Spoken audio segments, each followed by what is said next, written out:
Next up, very much something that's in your wheelhouse, Hannah. On Channel 4, a new two-part documentary showing on Wednesday the 11th and Thursday the 12th of December. You'll be able to watch it on Channel 4 streaming as well. It's Swiped, the school that banned smartphones. And here's a clip. Say goodbye to your Snapchat streak. Join us as we lock away our smartphones for 21 days. It's going to be like the olden days. To see how much damage our devices could be doing to us. Since the dawn of time, kids didn't have phones. I don't know how they coped. Swiped, the school that bans smartphones on Channel 4. Starts Wednesday, the 11th of December. This is something really close to my heart, actually, because I have children of the age that are into phones, and, well, who isn't into phones? You see 2-year-olds in prams with phones, don't you, swiping and being able to use that smartphone probably better than I can, and I'm not that old, but it's second nature to these kids. And This works really well, in my opinion, because not only is the subject matter very important, but it's also presented by two people who, I think their daughter is 14. I think their eldest daughter is 14 or around that age. A real pivotal moment in most children's lives, hormones raging. And of course, they are beginning to get into that social media and, sort of everything that you perhaps ideally don't want them to. And this is a two-part documentary, and it really examines the impact of this technology on children's well-being.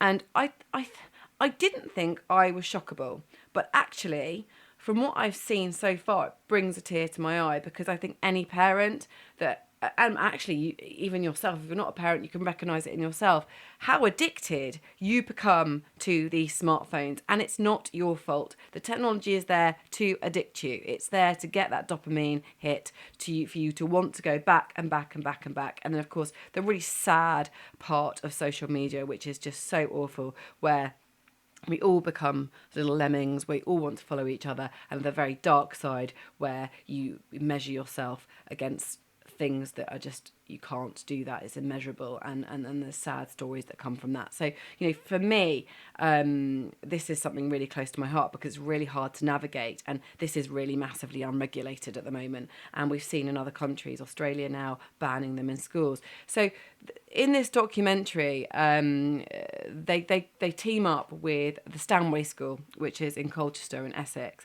And it's a group of year 8 pupils. So year 8's 12 to 13 age group, and they get rid of their devices for 21 days, and it's just an experiment, really. And you can see straight away these children, I can't imagine being without it. The withdrawal symptoms are absolutely huge, but they wanted to check their behaviour, their cognitive abilities, attention, reaction times, memory, sleep, because of course that blue light, anxiety, mood, loneliness, all the things that I do. In fact, I took my child's phone away from her for 3 weeks, and I can absolutely tell you there's a correlation between poor behaviour, poor attention span, upset, and that being taken away is quite a different child. Now, I'm not saying you can take it away forever, because you have to navigate these times, but I completely am on board with this, and I can see it. And I saw Matt Willis interview today, actually, and he welled up. He was almost on the verge of tears at what this does to children. And the come down when you've got that addiction, it's just the same as taking drugs. And I always use this analogy. It's just the same as taking drugs. You take it away, you go cold turkey, you have to go through that awful period of low before you can find yourself again. And it's so hard as a parent. How long do you keep that phone away? Will they find another way? Do they find a burner phone? Do they use someone else's account and use their Snapchat details to get into that, or TikTok, or whatever their chosen social media is, and then compromise other things? Yes, possibly. So you're juggling this all the time. So this is an experiment that is just so pertinent and so important at this moment in time, when there is no regulation at all, and which there needs to be. And I think that it's just absolutely fascinating, and people need to sit up and listen. And if I could turn back the clock, I'm not sure I would have given my children smartphones for secondary school. I think the old brick might have just done the trick. But you've got to be fairly strong-willed to let that happen, because of course your children are going to go through a bit of bullying probably on the way for having that phone. So it's a really tricky one. No judgment. Just I think it's an amazing documentary shining some light on some really serious topics that would never seem to be a priority, because frankly they probably make too much money.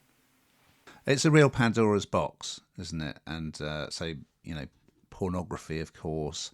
They talk to the parent of someone who was accessing material about how to kill yourself, and the lack of regulation, as you say, Hannah. So getting Matt and Emma to front it works really well. It makes it very digestible and very kind of approachable. And they go into school and they talk about their own experiences with their kids. And like, can I say, I think Matt's has landed on his feet there, really, to be honest, because she seems to be the one who's got her head screwed on. Like she says, and you did do all the security stuff on the kids' phones, didn't you, to stop them? And he said, no.